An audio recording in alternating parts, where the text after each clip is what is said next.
Hey, good afternoon, everybody. This is Mandy. I just wanted to check in and let everybody know we're going to get started here in just a second. It's almost 1 o'clock.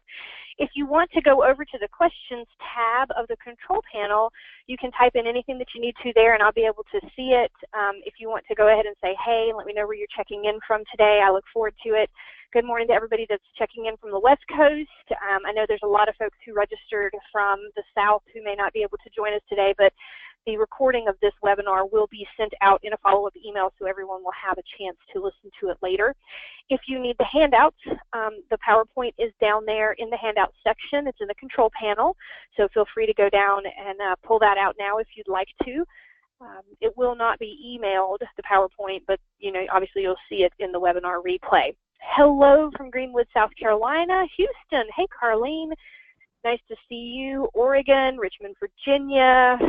What's the weather like where everybody is? It's absolutely raining cats and dogs here in North Carolina. We had wind last night and it's still raining today, but curious to see what everybody's weather situation is. I know a lot of my friends in Florida are flooded, but luckily no one had major damage and no one was injured. Lovely in Richmond, beautiful in Houston. Well, that is great to hear. And Arizona is hot. Arizona is always hot. I was out there for my honeymoon last year at the end of September, and it was gorgeous in Arizona. It was actually chilly, but gorgeous in New Hampshire. That's great.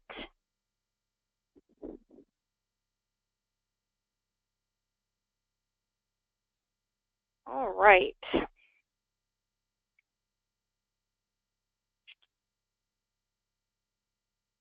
And it is 1 o'clock. On my phone anyway, it's 1 o'clock. So we are testing. Steve here in Destin. Irma missed us. Well, that is good, Steve.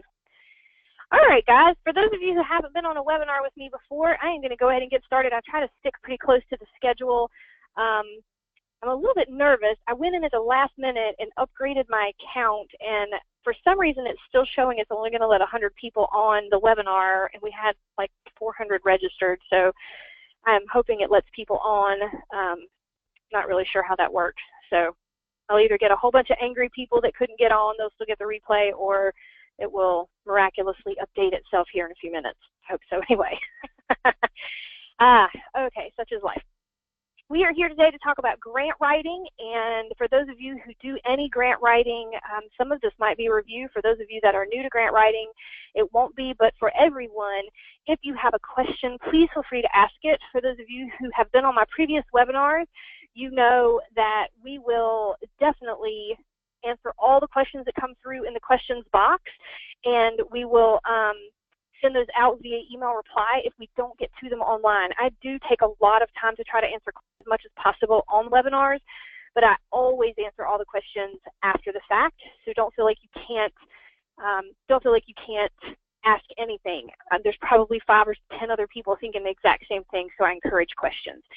I want to start with a question of my own, if I could, and I want to find out, do you have experience grant writing? So I want to see how many folks on the webinar have experience, don't have experience, do but not a lot, no but now it's part of your job description, or yes but you're here as a refresher, just to see who I'm teaching to today. It kind of helps me out.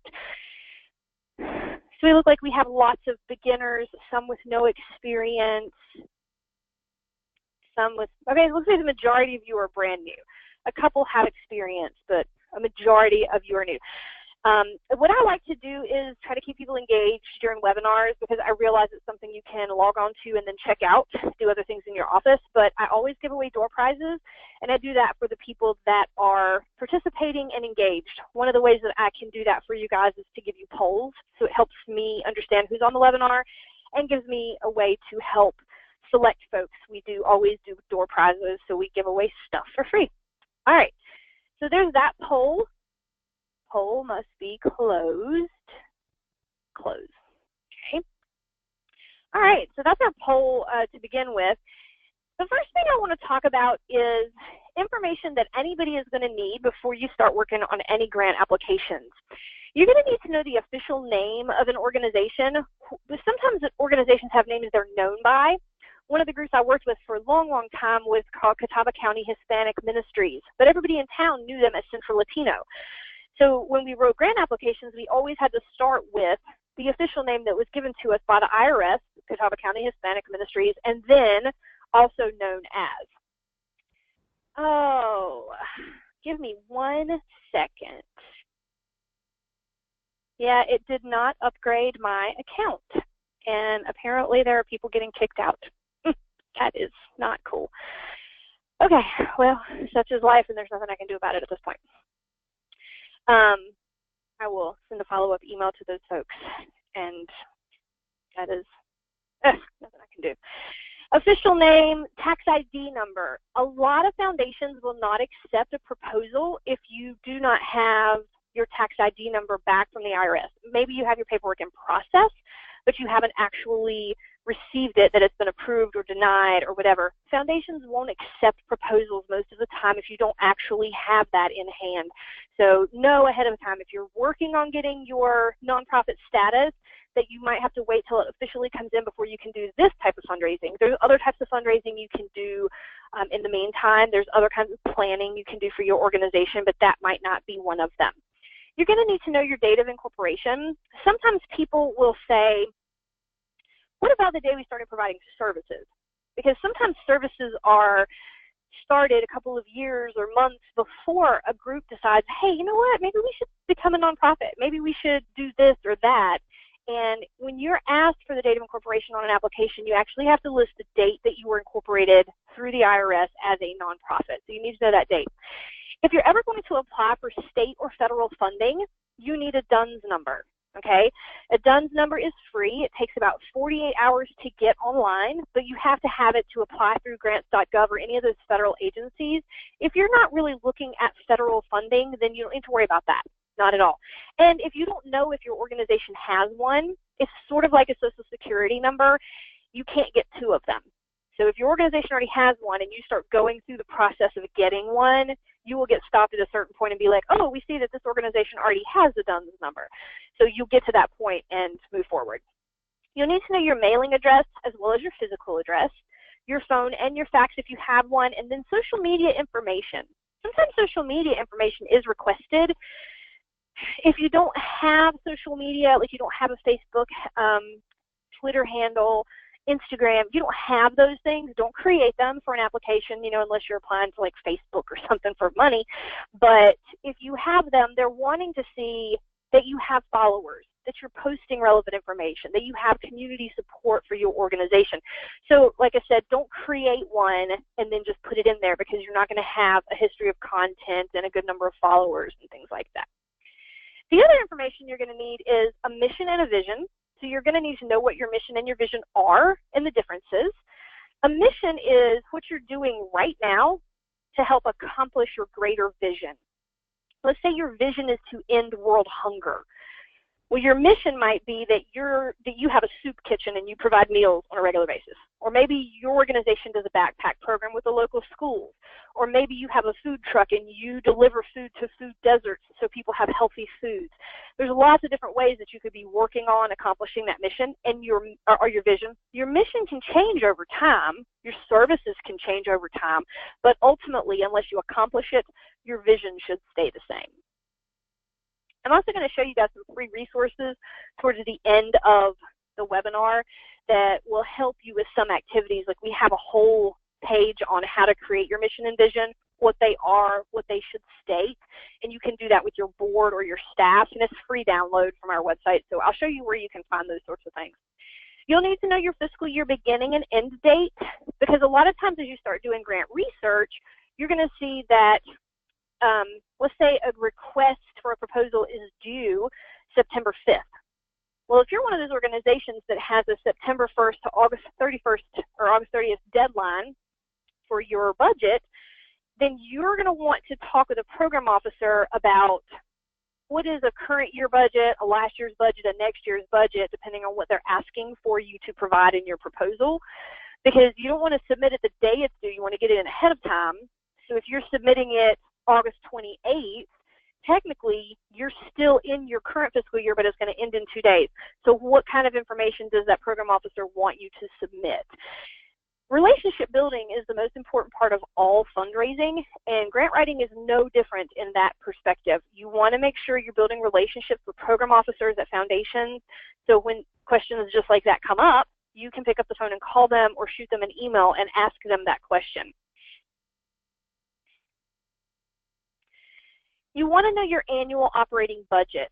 Now, if you're working for a really large organization, let's say a hospital or a university system, and you have lots of different departments, you may also need to know the operating budget of each department that you're writing grants for, because foundations will put limitations occasionally on who they will or won't fund.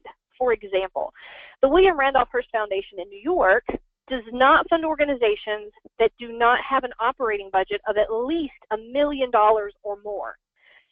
So if you're working at an organization and your operating budget is $786,000, you will not qualify for that application because it has to be $1 million or more.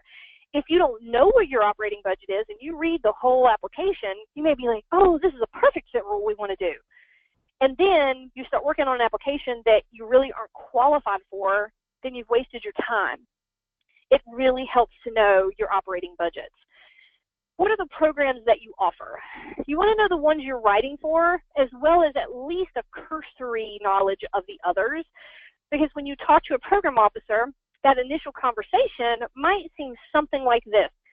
My name is Mandy. I'm calling from the Generation Foundation or the Generation Organization, and we have a program that I feel like is a perfect fit for your foundation's current priorities. I'd really like to talk with someone about that and see if we qualify to submit an application.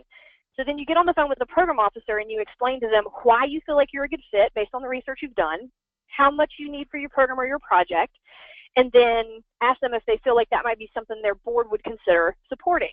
Right? They might come back to you and say, you know, that really is a perfect fit for what's listed on our website, but this year the board has changed their priorities and it's really more of a focus on this, right? And that's not listed on our website, but this is what they've changed their focus to.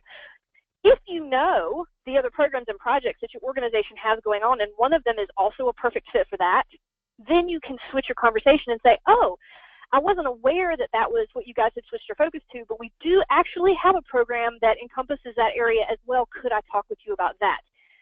You cannot have that conversation if you don't know about the programs and projects that your organization offers beyond the one that you're writing a grant for right now.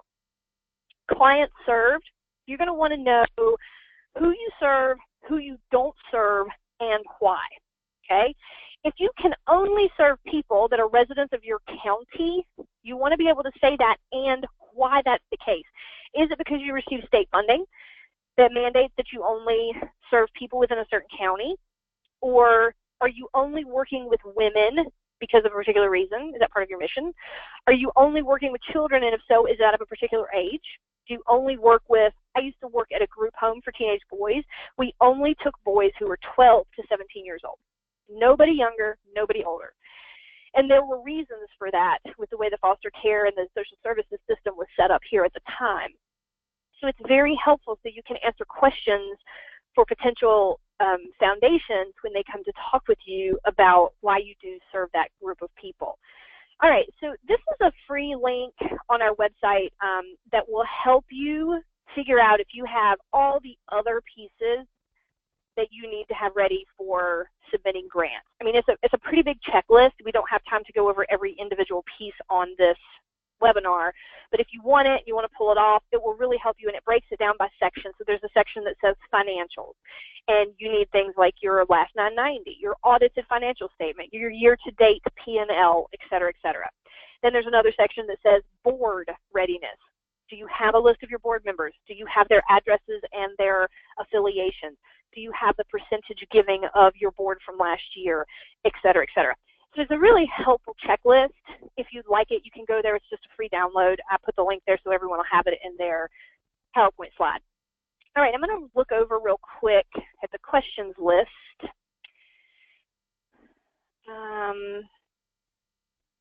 The copy of the presentation, the actual recording, will be available to attendees and those who missed this. But if you want a copy of the handouts, you need to go over to the control panel and look at the handouts. It says 1 of 5. and that's going to be a PDF. You want to go ahead and download that so you have a copy of the PowerPoint to look through at your own leisure. Okay. Now, there's some basic proposal elements to every proposal. You have a title, an executive summary, organizational information, a statement of need, a project description, a budget, and evaluation methods. We're going to look a little bit at what each one of those entails and the information you need to know. Before we get started with that, though, I want to do a quick little poll regarding that. So what area of grant writing do you need help with the most? So you have grant research, writing executive summaries, which is one of those areas, writing program designs, budgets, and evaluation methods or sustainability planning. All of these are areas we're going to talk just a little bit about today, but obviously we have webinars on all of them individually as well. Looks like a lot of people need evaluation methods and or sustainability. Lots of folks are looking at grant research and budgets. Okay, so we are going to be offering a free webinar with Sandy Reese on September the 28th called 7 Steps to a Written Fundraising Plan, and that will help a little bit with your budgets and maybe a little bit in evaluation methods. So if you guys are on our website, I'll show you in a little bit where, but go to our calendar of events. You can register for that for free. Sandy and I are going to teach that together. And then at the end of the year in November, we're going to do one about how to fully fund your overhead, which will be another piece for the budget section. And then we have a webinar that's been recorded for the grant research portion already, which I'm going to tell you a little bit about. So if you need that after this, you can just order it and listen to it, and it's got a bunch of free links and information in there, and it's a 90-minute webinar, but it's really helpful if you don't know a lot about grant writing and research yet. Okay, any questions right now before I jump back in?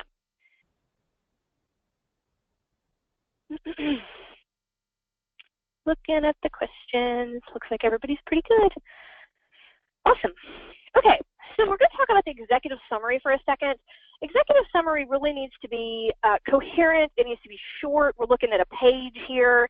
It's going to describe a problem that you have, because if you didn't have a problem, you would not be writing a grant.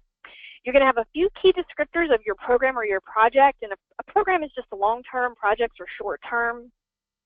You're going to talk about what makes your program extraordinary, and you're going to talk about how your organization or your program or your project is uniquely positioned. Now, what makes your program extraordinary typically is something that's quantifiable, okay? So that is data that you can measure. So it might be that your program has better retention results, graduation results, better rates of job placement than most other programs, better long-term results for childhood obesity. People are maintaining their weight loss, who are remaining healthier long-term. There's lots and lots of different ways that you can measure that. Then how your organization is uniquely positioned is really talking about what you're doing that makes you unique in the community, how you're doing something different, how you're doing something that no one else is doing, or how you're serving a group that no one else is serving, okay? Because if you can't say how you're unique, then there's a really good chance that you're duplicating services. And funders do not want to support a duplication of efforts. They want to see you collaborating, making a greater impact in general in your community. So let's talk a little bit about what that looks like. Here's a sample executive summary for you where I have actually highlighted all those areas in it. I'm not sure how many of you have heard of this, but there's a thing that lots of foundations will ask for called a letter of inquiry. And it's basically a synopsis of who you are, what you're doing, what you're hoping to do, what you're asking for money to support, and what you're going to do with those dollars. If you write an executive summary well, you can use your executive summary for your letter of inquiry with just a few minor tweaks. So once you write this, you can write one executive summary for your organization as a whole, one executive summary for any of your programs individually, and one executive summary for any of your projects individually. This is sort of creating a template for each of your programs or projects, and then one for your organization as a whole. Once you get those templates done, you really shouldn't have to rewrite them for a year. You might want to tweak them if there's specific information that's requested, but once you get the base of that written, you might have to reduce the characters, reduce the words. Maybe you have a little extra space and you can add in some narrative. But overall, once you get those templates written, you should be pretty golden for writing grants throughout the rest of the year, you know, once you've put them all together. It does take a little bit of time to put them together, but it's well worth it. So if you look at the top of this, describe the organization and its unique position. Catawba County Hispanic Ministry provides a Christian response to critical needs of Latinos in the Catawba Valley and seeks to bridge the cultural gap between Spanish and non-Spanish speaking members of our community through education, advocacy, and outreach programs. That's the mission statement. So if you have a well-written mission statement, you should not have to rewrite it. Just use it at the beginning of your proposal. It should say who you are, what you do, and how you do it. And if it doesn't, perhaps it needs to be revisited by your board and rewritten. Then we are writing to request $20,000 of salary support for our tutors of Abriendo Puertas. AP is currently the only after-school program in the county that exists specifically to serve the 1,150 Hispanic students enrolled in our schools. So we say what we're requesting money for, and then we say how we are unique, right? You can basically deconstruct this for yourself. Put in your mission statement, then take the next sentence and say, we are writing to request however much money for whatever reason, and then what makes that program, that project, or the organization extraordinary, put that at the end. The second paragraph is really just a descriptive paragraph. So AP was designed in November of 2004 to help students and families bridge social and cultural barriers that can have a negative impact on students' academic achievement, right? Let's take that and deconstruct it. What's the name of your program or your project? Was designed, created, implemented, whatever you want to say, then the date when it was done, and then why it was done. So why was it created? If you don't know, this is a perfect time to go back and visit with older staff, people who have been at the organization for a long time, maybe a founder, board members who have been there for a long time, and figure out some of these things if you don't already know it. Since its inception, the program has expanded to 175 students. You can find that information. So since it started, our program has grown from 3 to 175 students, or from 3 to 175 families, or whatever your population is. Due to increased enrollment, we have a need for additional tutors, but lack funding to provide them. So why does your need exist? Due to demand for translation services, we have a need for additional bilingual translators, but lack funding to hire them, right? So whatever it is that you are doing, whatever your need is, it's very easy to translate that into a new sentence. And then again, you're saying what your program does and how it does it. AP strives to meet the academic, social, and cultural needs of Hispanic families in our community through, and then we list all the things they do. Okay, third paragraph. This is where you put in some metrics, quantitative data. Last year, elementary students in AP achieved an average increase of 10.53 points in reading skills and 8.35 points in math skills among students tracked. In 2004 and 2005, only 68% of the county's schools met adequate yearly progress requirements. School officials believe the significant increase of Hispanic students with limited English proficiency played a major role in the county's low test scores because state tests were designed based on the assumption of semi-fluency in the English language. As AP enrollment continues to grow, please consider assisting us so we may hire additional tutors to serve more students effectively. So that's where you have to know what makes you extraordinary. In order to know that, you have to know what other people are doing, how they're doing it, and the results they're getting. Whether that means you're looking out of state or at programs nationwide, statewide, locally, you got to do a little bit of research on the back end to figure out some of those pieces. All right, so does that make sense to everybody?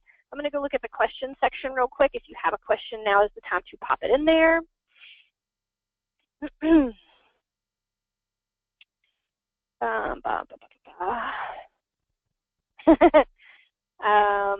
Will you be speaking also about LOI? So I won't be speaking any more about the LOI than I already have. And yes, the letter of inquiry is to introduce the organization in a very brief manner, along with what your need is and why you're writing.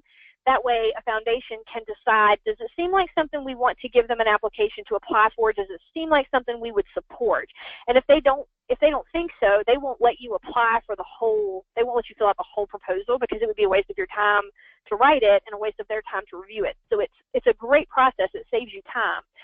And then if they feel like it would be something they might consider, then they'll give you an application to actually submit. Now, that doesn't mean you're going to get funded, but it means at least you have a chance of getting funded.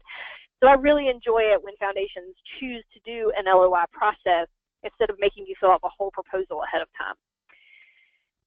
We are a special interest fund of our county foundation, which is a 501. When we apply for grants, we send them to the county foundation number and documentation.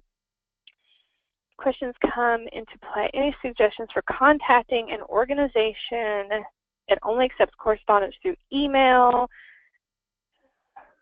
I would start with building a relationship as much as you can via email. I'm not really sure, Ingrid, about all the specifics of that, like if they ever come out and do site visits or if you're allowed to go and meet with them at their foundation office. But I would do whatever you can. Sometimes foundations don't give you many options for building a relationship. I just encourage you to do what you can to build it to the point in which you can. Do we have a template to know what info to add into this executive summary? So it's going to be very different, but you can use the template that we just went over and deconstruct that for yourself. So that's a sample template, and you can just take those pieces out like I did with you over the webinar. Vision versus mission. I will show you where to find that document. How can you determine what is the most important metrics funders are looking for? So that's going to vary, Debbie, depending on the foundation you're working with, and you can determine it based on what they're asking for in the grant, the relationship you're building with them, and by asking them. Most of the time, depending on the foundation, they will tell you what they're looking for and the types of things they're wanting you to report on, and that will help a lot in the process. Great questions.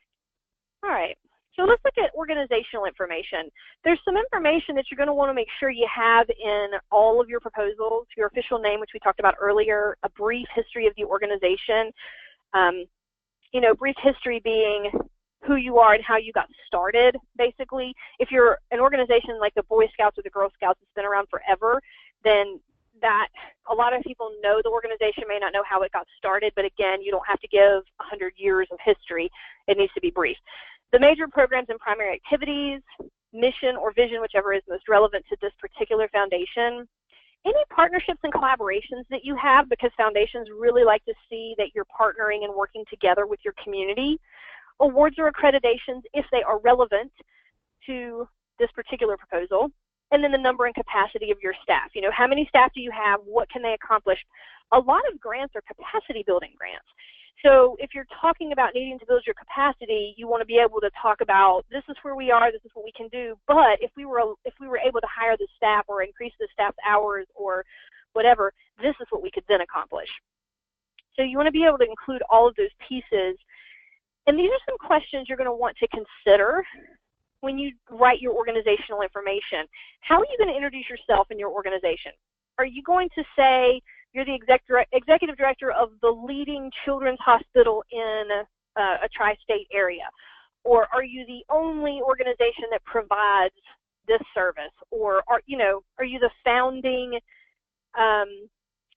executive director of this organization? You know, how are you going to introduce yourself? There's a lot of ways I could introduce myself. Right now, you know me as Mandy, owner of Funding for Good. But if you met me at the dog park, I would be Mandy, Dally, and Leo's mom. If you met me at at a restaurant where my husband goes to eat, I would be Ricardo's wife. If you met me in Charlotte out to dinner with my brother, I'd be Demian's sister. If you met me at church with my parents, I'd be Danny and Frieda's daughter. So there's lots of different ways I could introduce myself, and I'm sure there's lots of different ways you can introduce yourself and your organization. You have to figure out which one's the best one that gets your foot in the door. Do you have a contact with their board? Have you been a recent grantee? Have you been a long-time grantee? Are you a new organization in your community? There's a lot of different ways that you could present yourself to a foundation. What are you going to do, and why does it need to be done? So a lot of people say they're going to do something, but they don't really know why the need exists in the community, or if it is a need at all. Maybe it's just something they're passionate about and they want to do, but they don't really know that it's a community need. Who is it going to benefit? How are you going to do this work, and how much is it going to cost? When and where will your program or project take place? Who's going to do the work, and what are their credentials? So why is the person that you've hired the one to do this program? What are your program and organization credentials? Why are you the one that should be doing the program in the first place? Maybe there's another organization that's better, better certified, better history, better resources to provide it. Why are you the one doing it? So you need to be able to answer those questions as you think about your organizational information. All right, let's look at questions real quick.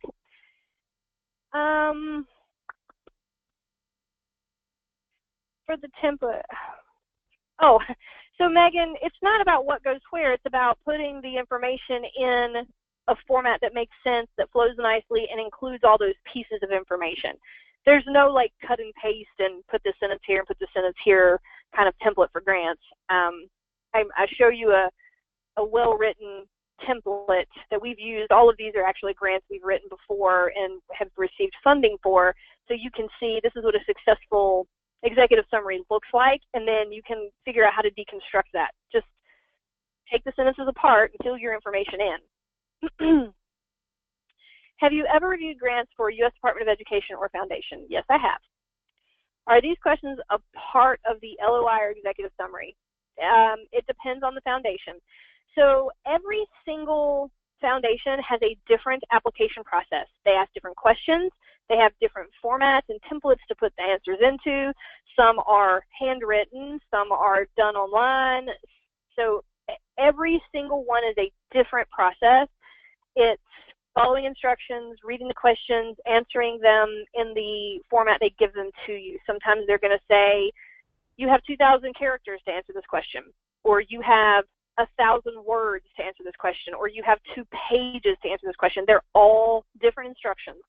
It's reading the instructions and following them for each foundation.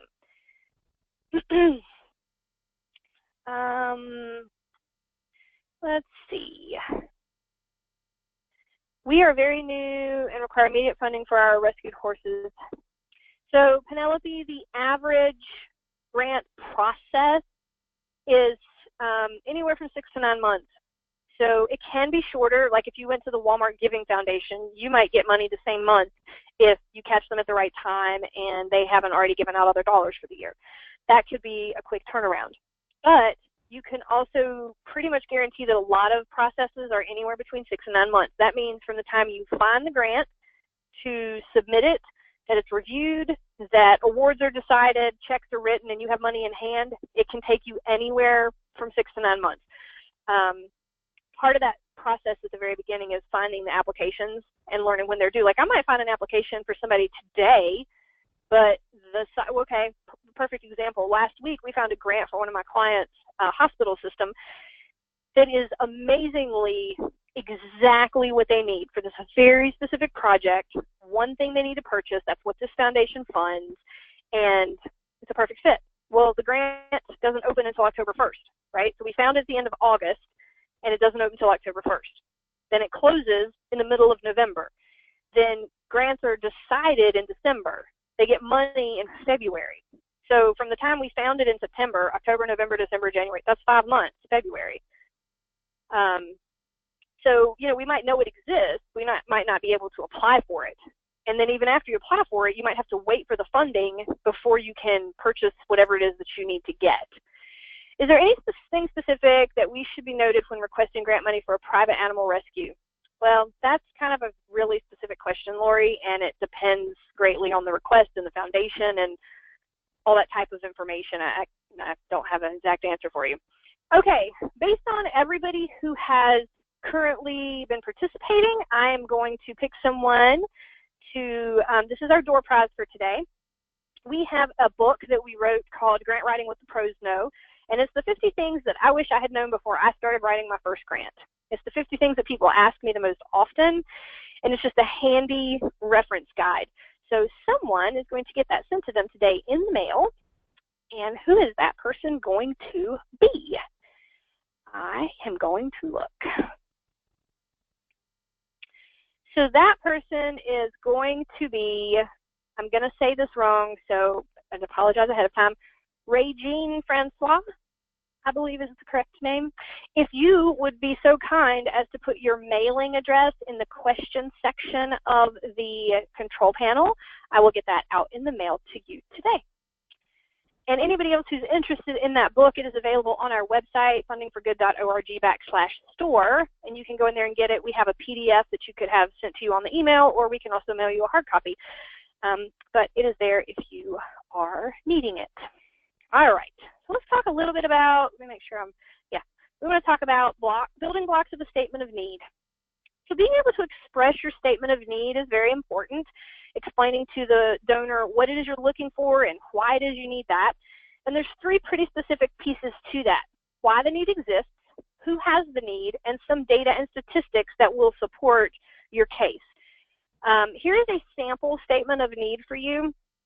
And this is where we actually used a little bit of storytelling. We went in and said why it existed and how we knew, which was basically a story from the organization. So we just started with, again, who the person was that wrote it. So as director of Catawba County Hispanic Ministries, I had the privilege of designing and implementing an after-school program for at-risk Hispanic students with the support of a $12,000 grant from the Smith Foundation in 2004. Please accept this proposal from Catawba County Hispanic Ministries to fund a continuation of Abriendo Protest. So that could be a continuation, an expansion, whatever it is that you're doing. This proposal represents a collaborative effort of community partners such as, we listed a couple of the community partners we had, but we picked the ones that would be prominent and that people would recognize. So the local university, the Department of Social Services, the police department, the YMCA, just to say these people support us, which gives us credibility, gives our program credibility. Then I say why the program was originally started.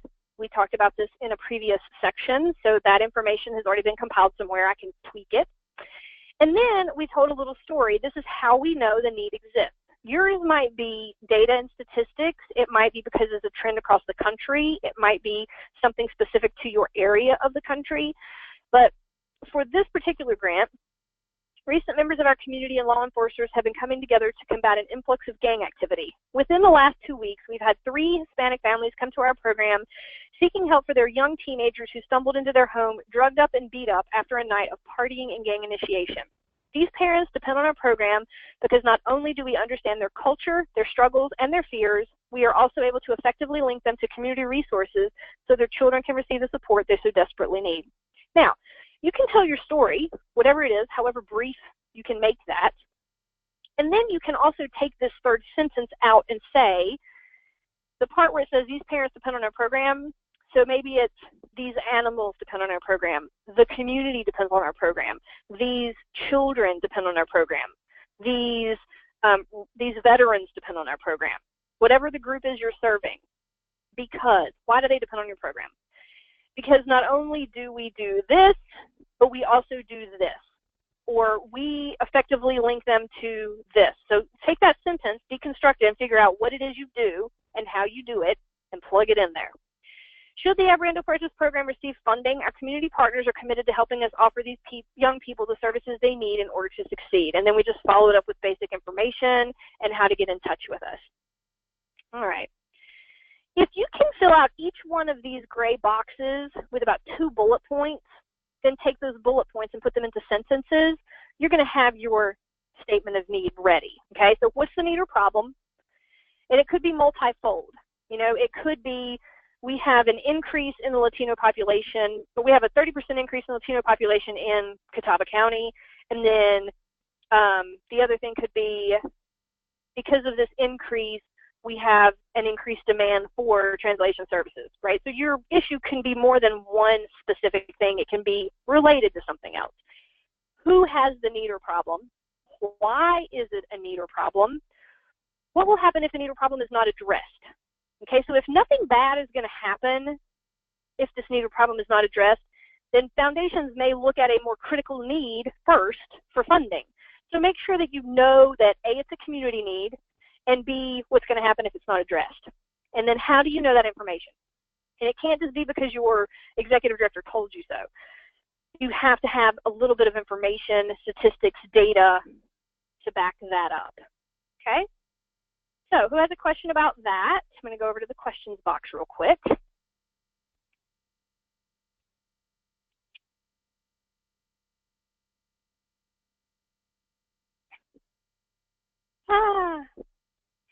Okay, so I don't have an answer for the you logged out and logged back in. The session is full. I do know that. I'm not sure why you can't see the slides, so I'm not sure. Okay, so Penelope, if you are new and you don't have any data, it's fine that you don't have any data for your organization, but you need to know some data about what it is that you're doing. Like, I don't know what it is you do, but, you know, what is the data for your county, your state, the country, for whatever it is, the issue that you're addressing, and why are you addressing it? So you're going to have to look at it from that perspective, and then you're also going to have to say what it is you're hoping to accomplish. So, you know, you may not have your own data yet, but you need to use some other people's data in order to say why whatever service you are offering should be offered. Okay, how many people can see the slides? Yes, there is usually a word limit or a character limit. Okay, for those of you who cannot see the slides, I don't know why. Most everybody else is on there saying they can. So that could, I'm not sure, but I know if you try to log out, that it's only going to have one space open for a second because there's a whole bunch of people trying to log in. Okay, so there is oftentimes either a word limit or a character limit or a page limit. So yes, and yes, there is such a thing as too much information. So my general theory on that is answer the question and stop. You don't have to take up all the space they give you just because it's there. My favorite example is you probably know those people that you could ask, maybe it's your best friend, that you could ask a question to and say, hey, do you want to have Thai food tonight? Do you want to go out to Thai food? And that person, you know, has two options. They can either say yes or no, like, no, not really. And then, okay, you know that they don't want to go. Or, yeah, that'd be great. Those are the first best two options. The third option is that person who says yes or no and then wants to tell you why they said yes or no for 30 minutes. It doesn't matter either way. They said yes, you're going to go there. They said no, you're not going to go there. So why would you need to continue on with the explanation, right? It's the same with grant writing. If you know the answer to the question they're asking, answer it and stop. If they want more information, they will ask you for more information. So that is my feedback. Okay, let's talk a little bit about the project description. In your description of your project, you want to say what's going to be done. You want to know in what order tasks need to be completed. That's as much for your benefit as it is if they ask it in the proposal. How much time is it going to take? You know, is this a 1-year project, a 3-month project? I'm getting ready to write a grant for someone to get dollars to help purchase equipment for an entrepreneur. Well, the project really is buying the equipment. So once they get the money from the grant, they will go out and make the purchase and they'll be done, right? So really, I asked, well, what is the beginning and end date? And the program officer said, well, just put the end date for when we said the project had to be completed, and we will just know that once you get the money, it'll probably be less than a month before you're done. I said, perfect. So again, building a relationship with the program officer will help you learn some of the answers to those things. How much time, what resources will be required? And resources can be anything: time, space, money, volunteers, gifts in kind. What is your timeline? So let's say I know that we're doing a capital campaign project and it's going to take 1.5 years to build this facility. When am I going to start it? You know, when am I hoping to break ground? Is it going to be in a month? Is it going to be in 5 months? And part of that will help you determine which foundations you should apply to, because you're going to be able to tell when their grant is open, when it ends, and when you get the money. If you're going to get the money 5 months after the project starts and you have to have the money to start the project, that's probably not a good fit for you. So that timeline's really helpful. The sustainability piece is something that a lot of foundations ask for. The two best kinds of sustainabilities are equipment purchases, because you don't have to sustain it after you buy it, or programs or projects that are in their first year, so we call that seed money, but have a program fee associated with their program or project, which means in year 1, we're going to get foundation dollars to help start the program, but we're going to charge a fee for the program. So as we collect those program fees in year 1, they will offset the cost for the program in year 2, and so on and so forth. So then after year 1, you should not have to raise dollars for that program in the future. You should be able to get it through your program fees, unless the program expands possibly. The hardest kind for most people is we're going to hire a new staff. Well, unless that staff position generates income, then you have to say how the organization is going to sustain that position when the grant dollars are up. And a lot of people don't think that far ahead, but foundations will ask you that. So just keep that in mind and make sure that you have a sustainability plan. All right, let's look at a project description. This project description is from Tom's of Maine, the company that does like toothpaste and deodorant, those things. They had a grant cycle in 2009. This is one of the descriptions that was on their website. So the name of the project was Friendship Trades Garden, a plot to thicken community, which was cute. Slow Food Charlotte. The idea was to convert a donated urban lot burdened with brambles and poison ivy into a year-round garden to supplement fresh food to our local Meals on Wheels provider, serve as an education garden for the adjoining culinary school which cooks those meals, and offer it as a demonstration garden for urban gardening workshops and school field trips. Okay? 4 sentences tells you everything you need to know about the concept. Then who benefits? The community culinary school educates people, actually, I'm sorry, that was 1 sentence. Community culinary school educates people who experience barriers to employment. The school will tend the garden and add to their curriculum. The garden's bounty will supplement meals sent to low-income families, the elderly, and the homebound and ailing. The garden will be a classroom for children of all ages. So 4 sentences tells you who's going to benefit. And then the objective, the Friendship Trades Garden will connect the crossing missions of multiple communities through the garden. The garden will produce, educate, demonstrate, and offer a spot for the rare crop repos. The measure of the garden will be the hands that tend it, the mouth it feeds, and the community it fosters. Okay, so a couple of sentences there. Time frame 6 months, budget $24,000. This is extremely concise, well written. Doesn't tell you more than you need to know, tells you everything you need to know. So I wanted to include an example for you guys that shows you don't have to talk for 5 pages about what you're going to do. You can be very concise depending on what the foundation is asking for.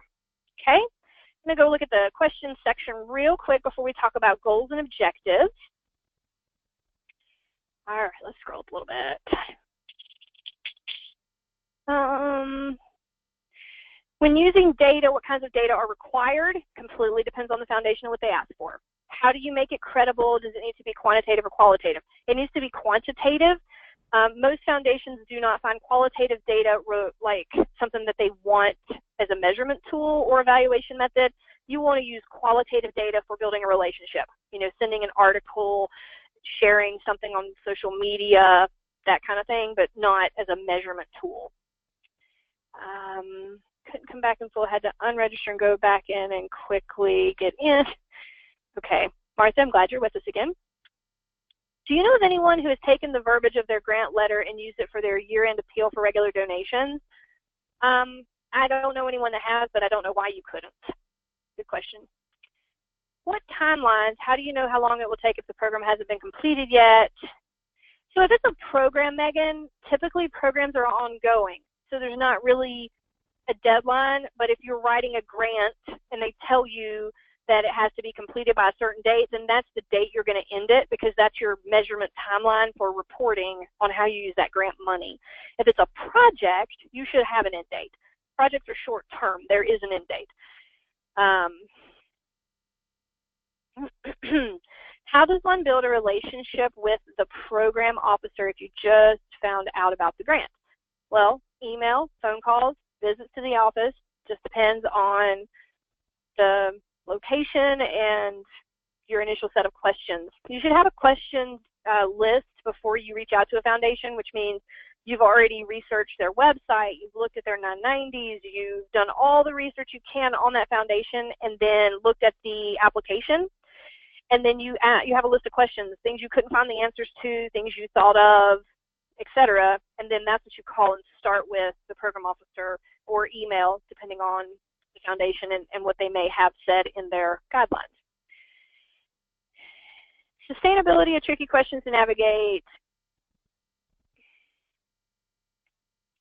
So Stephen, sustainability is not a tricky question. They really want to know that you've thought about how you're going to sustain it. It would be like going to the bank and taking out a loan to buy a new car and not saying that you have a job to help make those payments every month after you get the loan. To be like, oh, well, I qualify for the loan right now, but I'm planning on quitting my job next month, and I'm not really sure how I'm going to continue to pay for that, but I'm sure I'll figure it out when the time comes. Nobody's going to give you a loan for that. So it's the same with foundations. They want to know that if they're funding a project or a program, that it's going to be completed or continued, not that this is a, hey, let's just see what happens with this and try it out. And if it works, great, we'll find some more money for it. They want to know that you've actually thought through the process of how you're going to make it last. Best websites for researching.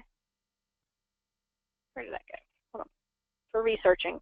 So Penelope, I'm going to show you some information on that. We actually did a whole webinar on that, and you'll be able to look at that if you'd like. If you were funded in the past by a foundation, but they changed direction, did not accept a recent proposal, would it be okay to reach out again and ask for an update or an opportunity to reply? Yes, absolutely, Debbie. That's a conversation with the program officer for sure. So one thing you're always going to be asked in grants is goals and objectives. Both goals and objectives need to be written smartly, which means specific, measurable, attainable, relevant, and timely. And you're going to, in your goals and objectives, you're going to be saying what you're going to do to accomplish your goals. Those are your objectives. Those are going to be stated in action terms. So you're going to increase, decrease, modify, enhance, whatever. You're going to define the population to be served. And then all of your objectives are going to be measurable, and then we're going to include a timeline. So I've given you some examples. This is a sample goal. Now, your goal is the big thing you're trying to accomplish. The objectives are the little things you're going to do to make it possible, all right? So your generic goal, which is what you don't want to write, people do this all the time, we want to serve more animals with our low-cost spay-neuter program, okay? What you want to say is we want to serve 8% more dogs and cats in Jones County with our low-cost spay-neuter program during fiscal year 2017. Because if you use that generic goal, technically you could serve one additional cow and you accomplish your goal. Because that's more, and it's an animal, and that's all the measurement you put in there. But when you use a SMART goal, you're saying 8% more cats and dogs. Right? So you can measure that based on last year's numbers you served, where in Jones County, maybe you serve a multi-county area with what? Your low-cost spay-neuter program, and then when? During fiscal year 2017, you could say in a particular month or between January and whatever, but this is the type of information that you want to put in your goals. Now, how are you going to do that? How are you going to serve 8% more cats or dogs in Jones County? Those are going to be with your objectives, okay? The generic version of them is we will advertise our low-cost spay-neuter program. We will do community outreach events. We will do community educational programs or events. Now, if I put a flyer up in front of the post office about our upcoming spay-neuter program, technically I advertised our low-cost spay-neuter program. Do I hope to get any good results from that? Probably not. If I do community outreach event, maybe I show up at a health fair. Well, people coming to a health fair probably aren't looking for spay-neuter services. And then if I do community educational programs or events, I might go to one event over the course of the year and say, okay, I accomplished that. So what you want to say is SMART objectives, and those look like this. We will work with local media to begin a radio newspaper campaign in August 2017 for a minimum of 6 months for our low-cost spay-neuter program. We will create a Facebook Twitter campaign in August that will be ongoing. We will hold one community outreach event quarterly beginning in the summer of 2017 to help bring awareness to our low-cost spay-neuter program. Each event will be held in a separate section of the county to increase exposure.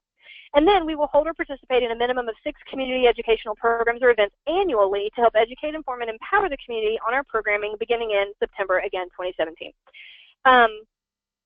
If you write your grants this way, then you will already know what you want to do and how you're going to do it in your programs or projects.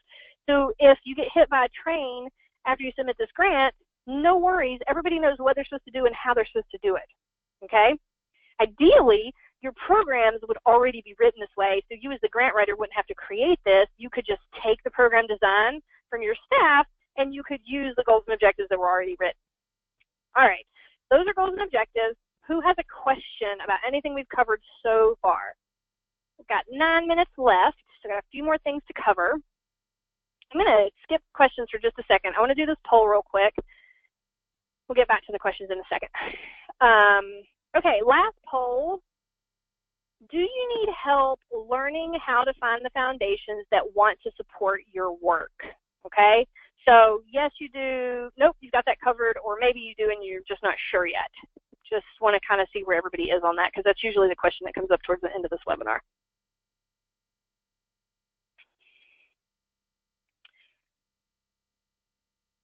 Okay, about 80% of you are saying yes, and about 11 are saying maybe. 8% definitely have it covered. So, okay, that's perfect. All right, guys.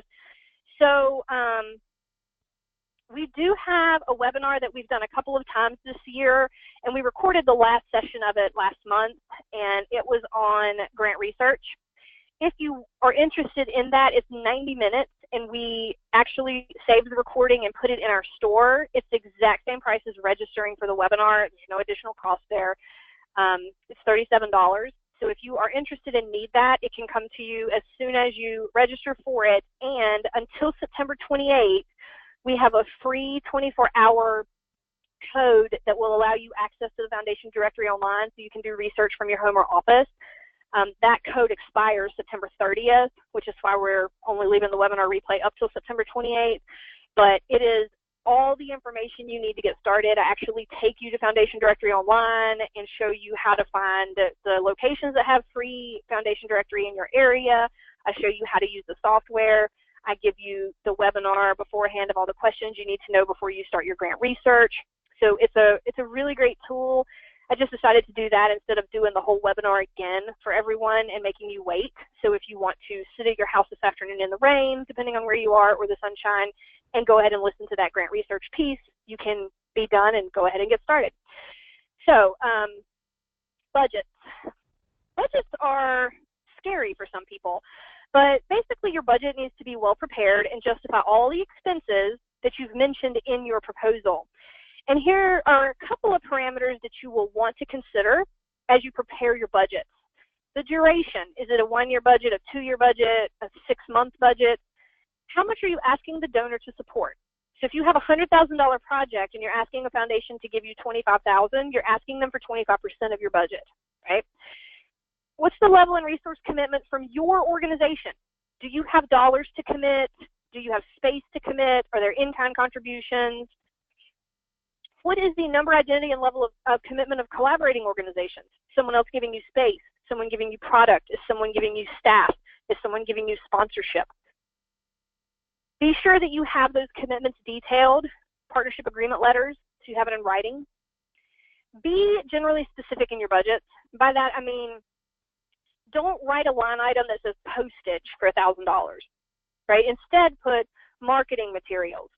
Because then if you don't need to use 1,000 of it on postage, maybe you decided to use email or someone else gifted you the postage, then you can use that $1,000 for marketing of something else. Maybe you're getting something printed or designed, or you're buying toner for your printer or paper, anything that you're qualifying as marketing materials. But if you put postage, that is the only thing you can use it for. And if you don't need it, you just lost that line item. Or you have to contact the foundation, ask them if you can move it to a different line item. The same with something like mileage reimbursement.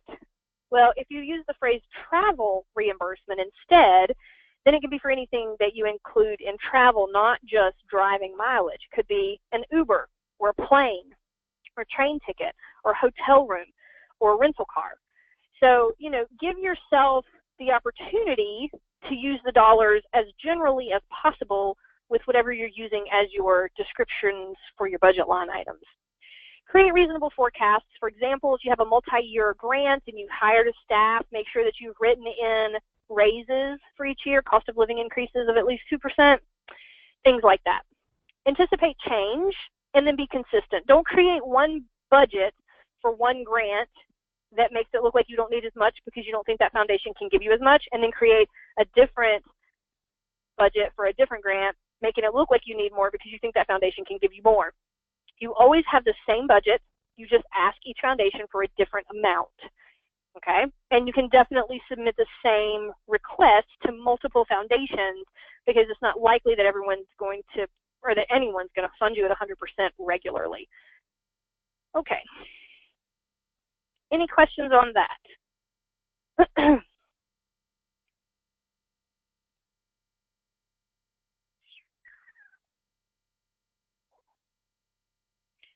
Any suggestions about those foundations who are listed as only give to pre-selected organizations? Yes, we actually have on our YouTube page, Funding for Good, we have a whole section on that, and then on our blog section of our website, we have written a whole blog on that as well to tell you how to deal with unsolicited proposals and only fund pre-selected organizations. I will show you how to find that in just a second. So then when you get to the evaluation part of your grant, you're going to need to know how it's going to be evaluated, when it's going to be evaluated, and who is going to be evaluating it. Here are some sample evaluation methods for you to look over. So surveys, questions, grades, attendance, things like that. You want to make sure that you're thinking about the strengths, weaknesses, opportunities, and threats of your programs, your projects, and your organization as a whole. And then here are 3 questions you will want to ask as you evaluate those. Will your proposal solve or address any of the weaknesses or threats facing your organization, program, or project? And it should. Will your proposal bring to fruition any of the opportunities listed? And it should. Will your proposal give your organization a competitive advantage or build upon its existing strengths? And it should, because if it doesn't do any of those things, the next question you should ask is, why am I writing this proposal? So again, we talked a little bit about the grant research webinar replay. You can find that at fundingforgood.org/store. And with that, you will learn how to conduct effective research, locate free resources online, discover free community resources in your area. We will take a stroll around Foundation Directory online. I will show you the tips and tricks that I use as a professional when I research for clients. And then you'll get that free 24-hour access code to the Foundation Directory online. And that's about $199 a month, so you can hop in there and look around and see if you like it. I want to show you on our website real quick. This is our website, fundingforgood.org. We have a tab that says free stuff at the top of the page. So when you go into the free stuff tab, there's everything in here you can download. There's a link to our YouTube channel. Here's some free webinars, so you can check out both of those. One's on how to get to 100% board giving, and the other one is on increasing donors and cultivating prospects. Here's a bunch of grant component templates, so you can print those out. They're all in Word documents, so you can edit them yourself. Board resources, there's the mission versus vision exercise I mentioned to you. How to design a program. There's even a sample request letter for a local business. There's lots of free stuff there. If you go over to our blog, when you get onto the blog page, you can search anything. So over here in the search section, you could put pre-selected, and I believe that blog should see pre-selected and unsolicited proposals, deterrence from contacting a foundation. So you can click on that and read all about that information that you just asked about. It's right there. And then on our main page, right here is our calendar of events. So you can sign up for more free webinars. You can sign up for in-person trainings if you need that. We're teaching a grant writing and research workshop in Hickory next week. Lots of other free classes. There's the Sandy's free webinar that we're doing. And then in the store, we have all the other information for the book that we talked about that we're giving away. There's the DVD of our all-day class. There's the book. There's the webinar replay. There's another webinar replay. There's all kinds of different things. If you need grant research, we do that for clients as well. You can learn about that. So that's our website. And I'm going to go back into the webinar. So let's look at the Q&A real quick. Let me go through some more Q&A. I know the webinar is technically timed out right now. It's 2 o'clock. So I will go through a couple of questions before we end the webinar. Megan, I'm glad you like the examples. Should you contact each foundation before you send it? You should contact a foundation, Carlene, before you work on a proposal. You shouldn't start working on a proposal until you've gotten the green light that someone there thinks it's a good idea. You don't want to put all that time in and then talk to someone and then be like, yeah, we probably wouldn't support that, because that's frustrating. What happens if you get lucky and get funding from 2 foundations for the same project? That's great. If you get more funding than you need, more than likely you're not going to request full funding from multiple sources. So more than likely people would give you a portion of it. I have had a couple of instances where clients have received more funding than they needed. So in those situations, we call a foundation and let them know what's happened and let them know that there's another piece of this project and we would like to be able to use the dollars towards that if they're amenable to it. And that usually works out well. Or we get the money for the project, and then we're able to save dollars because we're fiscally responsible and we look for sales, or we get bargains or ask for discounts because we're a nonprofit, then we have money left over. So then we call the foundation and let them know, hey, this is what's happened. Could we use this money towards an expansion of, or this part of the project, or we wanted to do this, but we didn't write it into the budget because we didn't think we could get the funding. So again, it's building a relationship and having constant communication with those program staff. Great question. What advice would you have for a foundation that requires an annual audit that equals their contribution? Well, so if you know that's going to happen and their contribution doesn't cover that, then you want to decide, are you applying to enough foundations that require an official audit to make it worth your time and money, or do you want to? And if not, then maybe you don't do an audit and you don't ask those people for money. I encourage most of my clients to have an official audit every year, no matter what anyway. Depending on the size of the foundation, they're usually less than $3,500. Some can be more and some can be less than that. But if you're not writing over, $10,000 or $20,000 worth of grants every year, I'm not really sure that an official audit is worth your time and energy. Okay. I am going to go ahead and close the webinar because I'm not sure how much more it's going to record for us, but I will get to all the questions that we have here at the end via email, so do not feel like I won't get to you. I definitely will. If you have any additional questions, please feel free to email me at mandy@fundingforgood.org. and visit us at fundingforgood.org on the website. We are on Facebook at fundingforgood.org, or at fundingforgood, and we post a lot of information on our website and Facebook page. So if you want to keep up with events or webinars or downloads and things that we post for free, please join us there. And then again, we do have the YouTube page. Thank you guys so much. It was a great webinar. I appreciate all of you. And this email with all the follow-up information will come to you in 1 hour. So be looking for that. If you don't see it, look in your spam folder, and I will hopefully catch you on the next webinar.